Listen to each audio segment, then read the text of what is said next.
yo. Hey, yo. Hey, yo. What's up, everybody? This is your boy, Zach. It's the sound of my cough. This is the True Blue motherfucking podcast. Welcome, everybody. Happy to be here because I'm alive. At this point in time, I'm alive. Session 50. I did 50 episodes after this, so that'll be cool. That'll be real cool. It feels good. It feels good to keep doing them. It feels good to see numbers increase. It feels good to keep being alive and sharing my shit with everybody. So, very, very grateful for everyone listening in. Feeling okay. You know, I'm alive and I'm just chilling. It's been a minute. It's been a couple weeks since I've recorded, so this is cool. Been having a good year so far, though. Been having a good year so far. I hope everyone else is. Yeah, it's Saturday night. It's the 15th. And I'm glad to fucking be here. Next 2 days I have off, so that's amazing. Love my Sunday nights. They're like so precious to me. They just are. Like, I love them. It's so nice to be off Sundays and Mondays. It's perfect for me. Perfect. I found my brand. So love it. So the first of the year I went to Pagosa Springs. It was great. I had a moment where I was laying in this like mineral pool, floating on my back, looking up at the stars, and it was just great. I was in another state, and on the first of the year. And for me, I'm still a dude from New Jersey. So when I think about being in Colorado, I'm like, wow, shit, here I am. So it was cool. It was really cool. I really got a lot out of it. And I won 2 of my Super Bowls, which was awesome. Which was fucking awesome. For my fantasy football shit. Which was cool. I made 2 Super Bowls, so that was great. And I won both. So you're listening to a 2-time 2021 Super Bowl champion, just so you know. So, and in this one league that I won in, this is my 3rd year in a row winning, and I've never done that in a league where I've won 3 years in a row, so this is pretty cool. And then in the other league that I won this year, I haven't won it yet, so this is my first year winning it, and it feels great, because I was in the Super Bowl last year in this league, and I lost. Yeah, it was sad. But this year I was in it again, and I won. So, pretty excited. I'm glad it's over, too. Fantasy football is a lot of research. It's a lot. Every week, you got to be in it. You really do. It's definitely a part-time job. So, and I have fun with it every year. I really do. But towards the end, especially with all those whack-ass COVID shit, it's a motherfucker. So I am glad it is over. So recently I went to the gym, and I usually weigh myself like once a month. I don't go crazy with it, so I did once a month. And I weighed myself, and I was surprised I had lost some weight, and I was very excited. So, well, I was very fucking excited. So I started fist pumping kind of, but not really. I was like going, yes, yes. And I kept I don't know what you call it. It's like, I kind of look like an umpire calling a strike. That's kind of what I look like.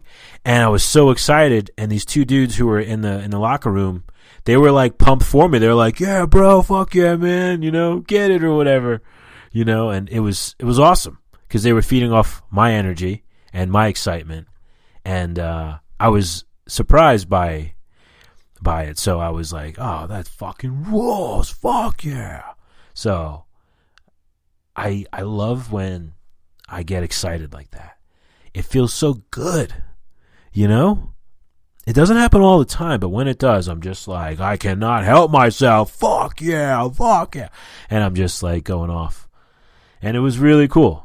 Those 2 dudes were really just positive, and they were giving me props. So I'm like, I got to talk about that because that was a really cool moment. And I was even thinking, do you ever have where you're in conversation with somebody and you're on the same kind of wavelength as they are, and they're going along and they can't think of the word or the place, whatever, right? and you give it to them, and then they're like, yes, and then they go right along in the convo, and sometimes they'll reuse that same word in the same kind of conversation. I love when that happens, when you sort of give someone that assist. You kind of give them the word, and you're right along with it. It's kind of a fascinating thing to witness. Especially if you hear the person use the word again. That I'm always so like, wow, I just gave you a new word. There you are. Use it wisely, You're welcome. Oh, man.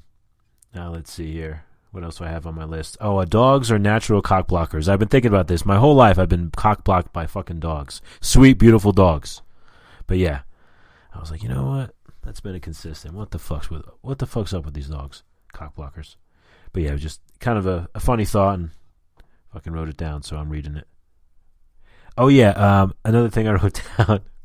So I was chilling with a friend of mine, and they were telling me that when I get my new bed, I'm going to be depressed because it's so comfortable to sleep in my bed. And I kind of laughed at it, And the couple times where I've been like bummed out and I'm sleeping, I'm like, man, this bed, this bed is great.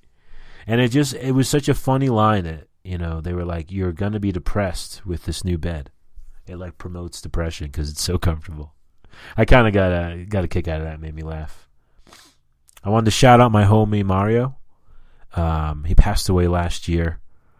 In 2020. He passed away. Time flies. And I've been thinking about him a lot lately. He was just a great guy. So loving. My friend mentioned recently that he had a different way of greeting everybody. And I think that's such a cool thing about him, and that's so unique. He used to call me by my last name, which is Sicardi. He'd go, Sicardi. Kind of like he was Italian. Sicardi. And it was just really funny.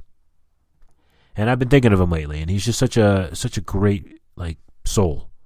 And I wrote him down in my notes. I'm like, I got to shout out Mario. He's such a great guy. And I've been listening to this band Krungbin that him and I connected on. We connected on a lot of music, and that was like one of the newer bands in the last couple of years that him and I really connected on. And when I've been jamming them recently, I've been thinking of him. And he was just, again, such a loving guy. And I try to think of him when I'm thinking too much, and whatever. I try to think, and I'm thinking overwhelmed or whatever the emotion, right? I think about my friend, and he was just so loving, and I just want to lead with love, So just want to share that and shout him out. I went and saw a friend's band play recently, which was cool. It was a Tuesday night, so that was kind of neat, something different. And yeah, it was pretty great. I had to have the mask on when I walked in, and as soon as I got in there, I was able to take it off, kind of. So that was amazing. And I kind of did my vibe. I leaned against the wall. I sat down. I looked at some merch. But yeah, it was nice to go downtown and lean against the wall and watch some bands play. It was cool. It was definitely neat. And I got to see my friend and his wife, who are awesome. I haven't seen them in a couple years, actually. But really good people. And it was cool. And I did that thing where you don't go in with your winter coat on, you leave that shit in the car, because when you go inside it's going to be warm, so why the fuck you want to have all this shit, right? And it made me think of when I was a kid and I'd go into New York City and we'd go to these clubs and shit, and they were super hot. They were fucking saunas. I mean, you honestly, if you had a sweatshirt on, even, you were fucked. It was so hot in some of these clubs. So you would think, okay, well, it's fucking freezing cold out, right? You're going to a show in January. You have to get to the venue. You don't want to have your fucking hoodie and your fucking winter coat and all this bullshit, right? You don't want to be holding that. And if you stash it, someone's going to steal it, piss on it, some fucking crazy shit. So you leave it in the car and you run your motherfucking ass to the venue. And you hope that there's not a line. And if there is, you just hug the shit out of yourself. You know what I mean? You just start covering a lot of ground, So it kind of made me think of that. It wasn't that cold and it wasn't that hot in this venue, but it did kind of give me that that nostalgic flashback, which was really cool. And it always felt so good when like you would run to the venue and you'd get right in. I can remember going to a couple shows in New York, and it was just like right away. Most of them were. I don't remember ever like waiting on long ass lines to get into shows. I mean, once in a while for bigger shows maybe, or if I got there early. But I just feel like it was always in. I don't know. That's just the memory I have, I guess. Let's see here. Oh, I talked to some old-timer recently, and when I talk to old-timers, I always ask them for advice. And this one dude, he says, life is short, make fun of it. And I love that because I think it's such great advice. You know, don't take life so seriously. Be able to joke around, you know? Open yourself up. Well, that's it. That's all the shit that I wrote down since we last spoke. So that's what I wanted to share with everybody. Let's move on to some self-care.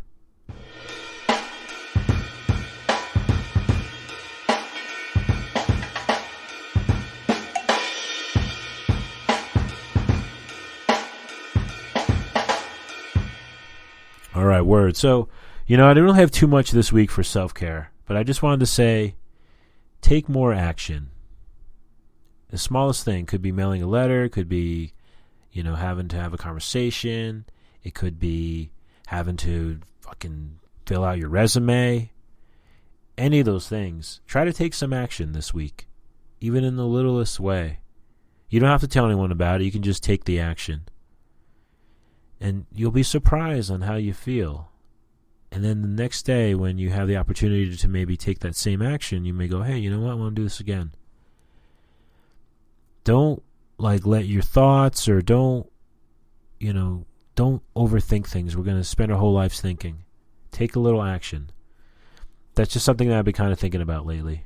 And I've been listening to different podcasts and reading different, things with poetry, and I'm seeing a lot of action, and I'm really appreciating those things that are coming to me to tell me to take more action. So talk is cheap, take more action. That's the self-care tip.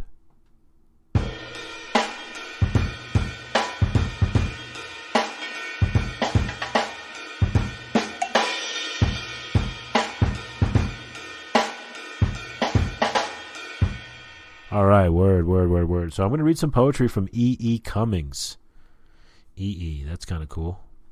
I want to be E. Well, yeah, so this dude, I got into, I forget, honestly, I used to go to Barnes & Noble a ton and Borders, and I would just go to the poetry section and look at shit. And I think this dude's name, just that it said E. Cummings, just kind of struck me. So I started reading his poetry, and I really enjoyed it. And a lot of it's all lowercase because he would write so quick. He wouldn't have to. He would just be writing these poems so feverishly. He wouldn't pay attention to capital letters and shit. And I kind of dug that. Thought that was kind of a cool thing about it. He just had to express himself. He had to say things. And this book is orange and green, so likely that's what drew me to it as well. It's E. Cummings Selected Poems, edited by Richard Kennedy. So, so I think the orange and green is probably what drew me to it. And then, of course, his name. Style's important, everybody. It really is.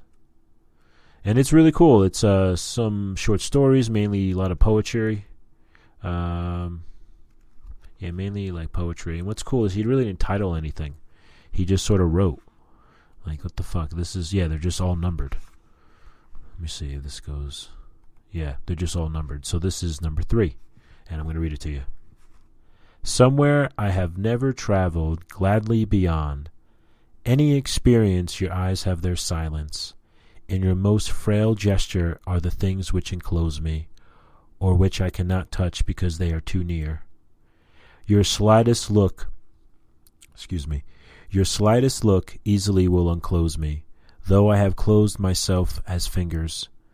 You open always, petal by petal, myself as spring opens, touching skillfully, mysteriously, her first rose. Or if you wish, be too close to me, I and my life will shut very beautifully, suddenly, as when the heart of this flower imagines the snow carefully everywhere descending. Nothing which we are to perceive in this world equals the power of your intense fragility, whose texture compels me with the color of its countries, rendering death and forever with each breathing. I do not know what it is about you that closes and opens. Only something in me understands. The voice of your eyes is deeper than all roses. Nobody, not even the rain, has such small hands. Love that. And I underlined it, and I just remember being drawn to this, especially that last line, nobody, not even the rain, has such small hands. I mean, geez, that's just so beautiful. Summer Rain. Let's take it to Summer Rain. You can't beat Summer Rain. Summer rain is like one of the most cleansing things ever. Doesn't happen all the time where it's that right kind of rain and that right kind of summer, but when it does, and you're caught in it, or I wouldn't say caught in it, or you're just in it, boy, does it feel amazing. Doesn't happen every season. Let's hope it happens this year. But yeah, this is really cool. So I'm glad to share this with everybody. E.E. Cummings, number 3. All right, let's get on some music.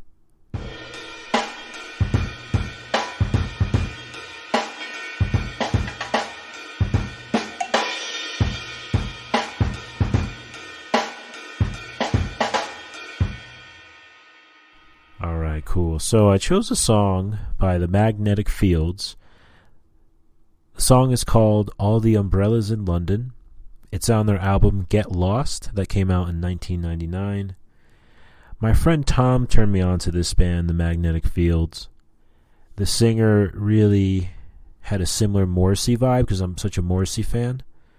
And he had a very similar vibe with his vocals, with his lyrics, and just, I guess, the style of music. It's very like avant-garde, very New York. And my friend made me this mix. He called it the Super Mix. And it was probably like 20 fucking songs. And all these Magnetic Field songs. And it was great. In fact, of all the mixes and the like mixes for bands I've ever been given, this one is like my favorite. And even listening to their albums, I would listen to their albums and I would compare it to this mix and go, no, this mix is amazing. It's called the Super Mix. And it's great. And this song, I think, was on there. If it wasn't, I have to check. I think it was, because it's such a great song. It's super catchy. It's it's electronic. There's probably some synthesizers. Well, excuse me. I need to take a drink of water. Yeah, it's mainly electronic. It's awesome. It's real progressive. Lyrics are very tongue-in-cheek, also very very touching at times. And that's what makes the Magnetic Field so fun, is they have a lot of witty lyrics, tongue-in-cheek, some really sad, sensitive, really poetic. It's great. It's a great mix. The vocals are very monotone. There is a female vocal, but there's the main vocal is very monotone, so it fits it really well. And this is just such a great song. It's got a very poetic title, and the way he talks about all the umbrellas in London. It's awesome. In fact, let me see if I can get the lyrics. Let's see here. All the umbrellas in London, Magnetic Fields. There we go. All right, let's see. Let me read these lyrics. Excuse me. If I live through the night, I could be all right. It'll make a good song or something. I've been trying to give myself reason to live, but I really can't think of one thing. I drive around, I walk in circles, 'cause I've got no sense of direction. I guess I've got no sense at all. And then the chorus goes, all the umbrellas in London couldn't stop this rain. All the dope in New York couldn't kill this pain. All the money in Tokyo couldn't make me stay. All the umbrellas in London couldn't stop this rain. Second verse is, I don't cry anymore. I walk out the door, and I usually keep on walking. I may sit in a bar where the cocktails are, but I really don't feel like talking. I ride around and let the darkness fall, 'cause I've got a sense of perfection, and nothing makes much sense at all. And then the chorus goes again. All the umbrellas in London couldn't stop this rain. All the dope in New York couldn't kill this pain. And all the money in Tokyo couldn't make me stay. All the umbrellas in London couldn't stop this rain. I mean, very melancholy for sure. Really poetic. I love how he uses the different cities. And if you listen to the song, it's very catchy. It's electronic. It's progressive. Like it's a really good match. You know, you can put lyrics to this, like this to a song that is so progressive in that kind of way. It just works so well. And I love the line in here where he says, I may sit in a bar where the cocktails are, but I really don't feel like talking. You know, I feel like I've had that happen because, I mean, just like I don't drink anymore, and even when I did, I wasn't like, you know, bar, you know, I wasn't trying to get like crazy or nothing. It was usually just shots and shit. You know, I wasn't at the bar yelling or nothing. But it's just such a cool image, you know. I may sit in a bar where the cocktails are, but I really don't feel like talking. And again, it's really funny. Like if you read some of these lyrics, I mean, especially some of their other songs, you can see all the humor in it. But it's just a really good match of humor, sensitivity, you know, being poetic. It's great. All right, well, hey, that's it. That, again, is the Magnetic Fields, All the Umbrellas in London. And this is session 50. Thanks for rolling with me. I hope everyone has a fucking awesome weekend and a great rest of the month. Happy New Year. I'll talk to you guys soon. Peace, everybody.